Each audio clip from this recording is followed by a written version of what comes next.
ओम गणेशाय नमः। ओम नमः शिवाय। मैं निखिल ज्योतिष आचार्य आप सभी का मेरे चैनल पर पुनः स्वागत करता हूं। आशा करता हूं आप सभी स्वस्थ होंगे। महादेव की कृपा आप सभी पर सदैव बनी रहे। ये वीडियो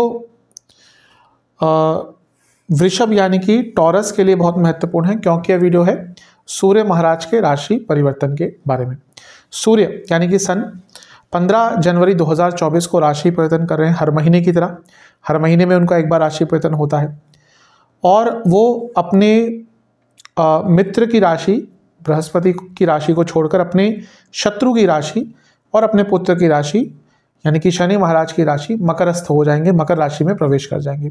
अब वैसे किसी भी ग्रह का अपनी शत्रु राशि में जाना बहुत अच्छा नहीं माना जाता, लेकिन यहाँ पे थोड़ी सी एक एक्सेप्शन है, क्योंकि सूर्य जब मकरस्थ होते हैं यानी कि सूर्य जब मकर राशि में प्रवेश करते हैं तो वो आयान बली हो जाते हैं, उनको आयान बल मिलना शुरू हो जाता है। उत्तरायण जब हम कहते हैं कि हाँ सूर्य अब उत्तरायण में आ गए हैं, इसीलिए कहीं ना कहीं सूर्य का मकर राशि में प्रवेश शुभ माना जाता है। आप देखेंगे कि कई जो शुभ कार्य है वो लोग रोक कर रखते हैं, जैसे ही फिर मकर संक्रांति आती है तो उसके बाद वो अपने शुभ कार्य पूर्ण करना शुरू कर देते हैं। कहीं ना कहीं विवाह बहुत होते हैं इस दिन, आप देखेंगे आसपास इस दिन बहुत मकर संक्रांति वाले दिन काफ़ी लोग विवाह और बाकी शुभ कार्य करते हैं, क्योंकि यहाँ से उत्तरायण स्टार्ट हो जाता है। अभी भी खैर शहरों में आजकल उतना महत्व नहीं दिया जाता, लेकिन अगर आप गांव आदि में जाएंगे जहाँ पे अभी परंपरा बहुत फॉलो होती है, तो वहाँ पर जो भी आपके शुभ कार्य हैं लोग अभी भी केवल उत्तरायण के 6 महीनों में ही करते हैं। जब दक्षिणायन के हो जाते हैं सूर्य तो उसके बाद वो अपने शुभ कार्यों को बंद कर देते हैं। तो इसीलिए सूर्य का उत्तरायण में आना, बली होना कहीं ना कहीं शुभ संकेत देता है। जिस भाव में बैठे हैं उससे संबंधित शुभ संकेत देंगे, जिस भाव को प्रभावित करते हैं उससे संबंधित कुछ शुभ रिजल्ट देंगे। तो सूर्य का राशि परिवर्तन बहुत महत्वपूर्ण हो जाता है। इसके साथ ही सूर्य कहीं ना कहीं निरंतरता दिखाते हैं, स्थिरता दिखाते हैं, क्योंकि सूर्य ही एकमात्र ऐसे ग्रह हैं जिनकी जो गति है वो सामान्य रहती है, कभी वक्री नहीं होते, कभी ऐसा नहीं कि उनका स्पीड बढ़ती घटती है, क्योंकि सूर्य ही बाकी ग्रहों की स्पीड डिसाइड करते हैं इन शॉर्ट।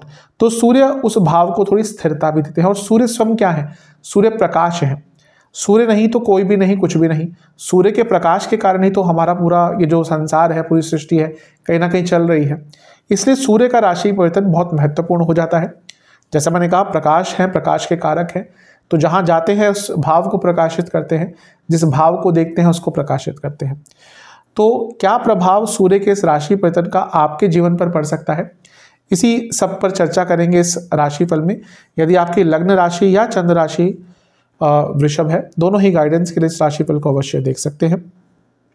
वीडियो के अंत में कुछ उपाय भी अवश्य बताऊंगा। सबसे पहले तो सूर्य के नवम भाव में आने की चर्चा करते हैं।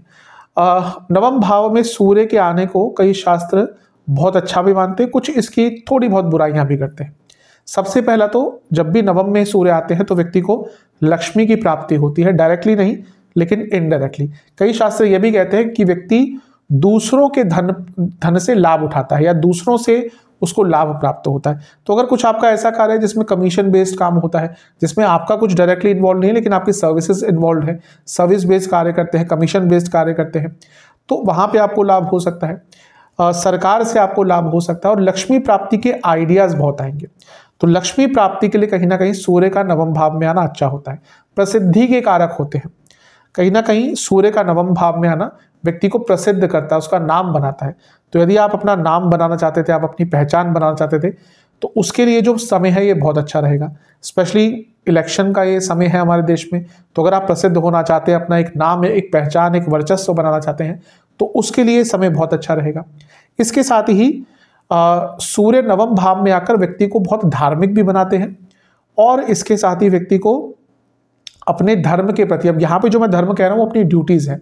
एक धर्म का अर्थ आपका पूजा पाठ आदि भी हुआ, और एक जो आपकी ड्यूटीज है, आपका धर्म क्या है, आप किस लिए इस जीवन में पैदा हुए हैं, आपको क्या करना, आपकी ड्यूटीज क्या है, वो भी धर्म ही होता है। तो दोनों ही चीज़ों के प्रति आपकी जो आसक्ति है, आपका जो एक विचार है वो आगे बढ़ेगा। धार्मिक भी होंगे आप और अपनी ड्यूटीज और रिस्पॉन्सिबिलिटीज को भी बहुत अच्छी तरह से निभा पाएंगे। ये भी एक अच्छी चीज़ दिख रही है। सूर्य को कई शास्त्र शिवालय से संबोधित करते हैं या फिर कहीं कहीं उनको मंदिर का कारक बताया गया है।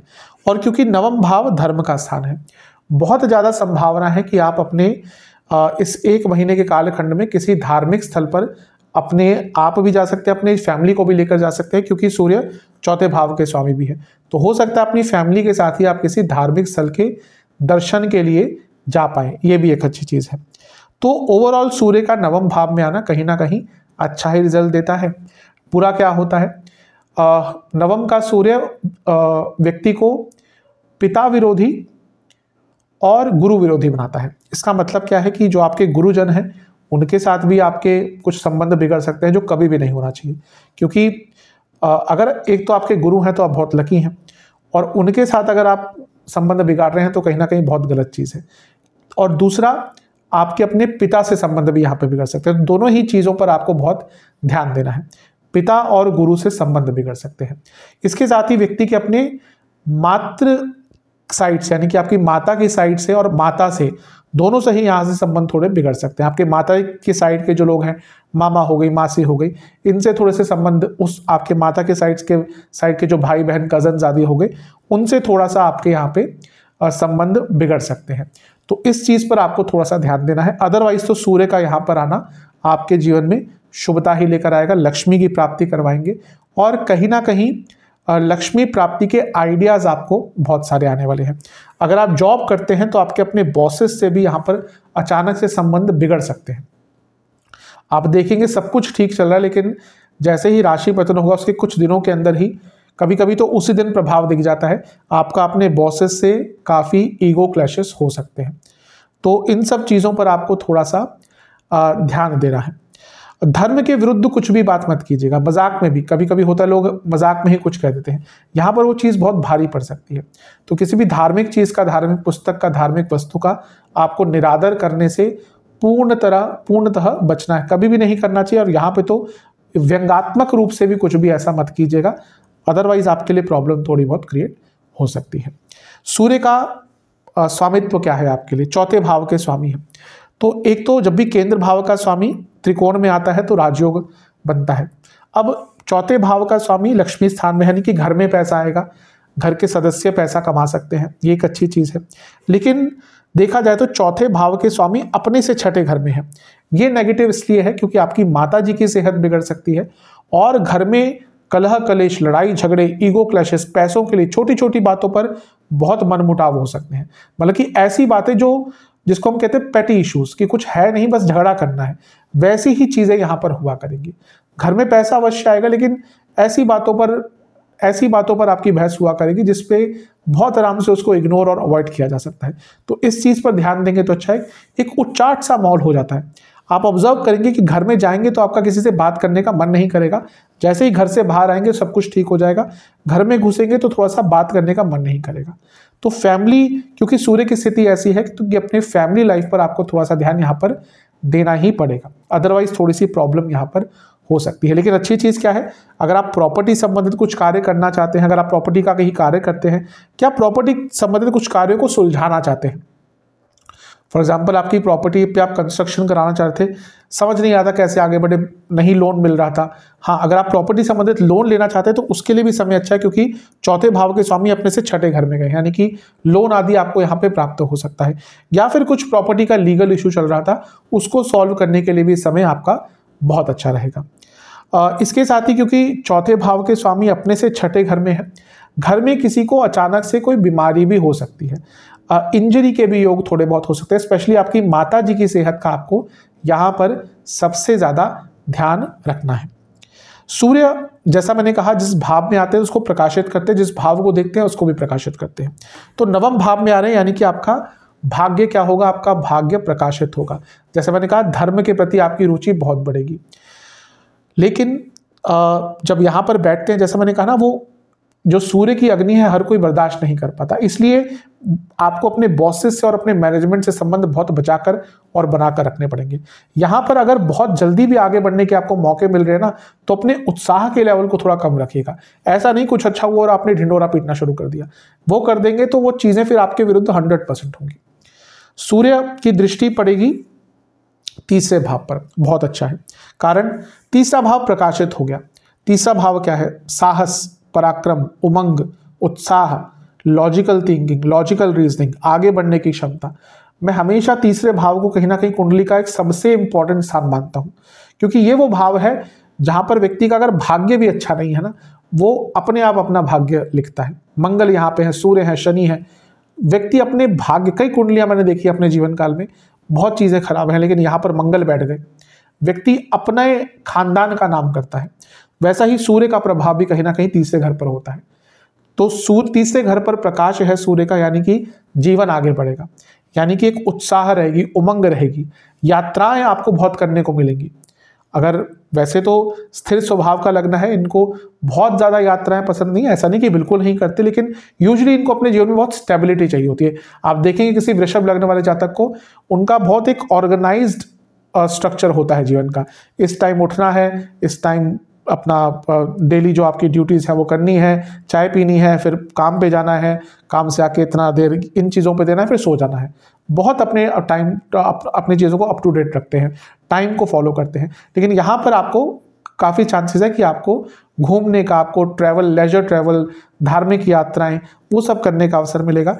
जीवन में एक नई उमंग जागेगी, जीवन में एक नया उत्साह आएगा, कॉन्फिडेंस बहुत बढ़ेगा, कुछ नया सीखने का अवसर मिलेगा। ये सब बहुत अच्छी चीज़ें हैं।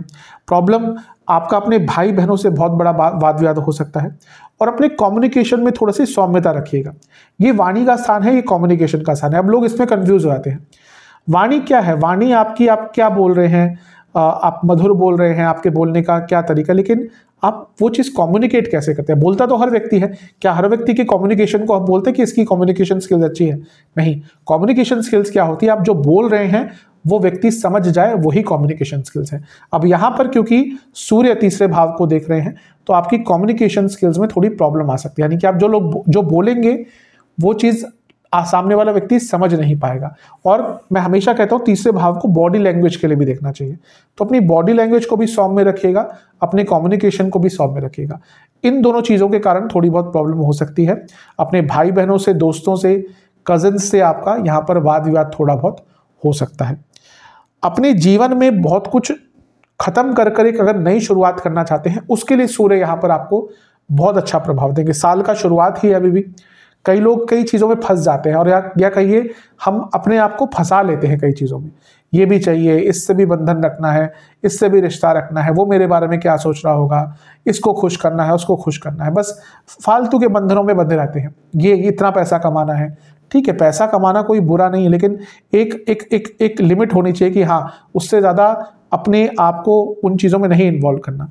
तो यहाँ पर सूर्य आपको अपने बंधनों से कहीं ना कहीं मुक्त होने का भी एक प्रभाव, एक रिजल्ट आपको दे सकते हैं। तो ये भी आपके लिए बहुत अच्छी चीज़ है। केतु को मैंने यहाँ पे दर्शाया है खास कारण से, केतु का प्रभाव रहेगा सूर्य पर। हमेशा कहता हूँ कि ये एक विवादास्पद चीज़ है कि क्या राहु केतु की दृष्टि होती है। मेरे हिसाब से, मेरा ज्योतिष अनुभव कहता है, और कई शास्त्र भी मानते हैं कि हाँ, केतु की दृष्टि होती है। अब यहाँ पर कुछ लोग बोलते हैं केतु की आंख नहीं है, सर नहीं है, तो दृष्टि की, ये जो हम दृष्टि की बात करते हैं, प्रभाव वाली दृष्टि की बात करते हैं, तो उसको कहते हैं कि हाँ, एक प्रभाव है उनका। तो केतु का प्रभाव नवम पर, ये पुनः जो लोग टेक्निकल फील्ड में है उनके लिए अच्छा है। अगर आप अपने कार्य क्षेत्र में कुछ बदलाव लाना चाहते हैं उनके लिए अच्छा है, और कहीं ना कहीं अपनी नॉलेज को एक्सपेंड करना चाहते हैं उनके लिए अच्छा है, क्योंकि पंचम और नवम दोनों ही कहीं ना कहीं नॉलेज के स्थान है। बुरा किस लिए होगा?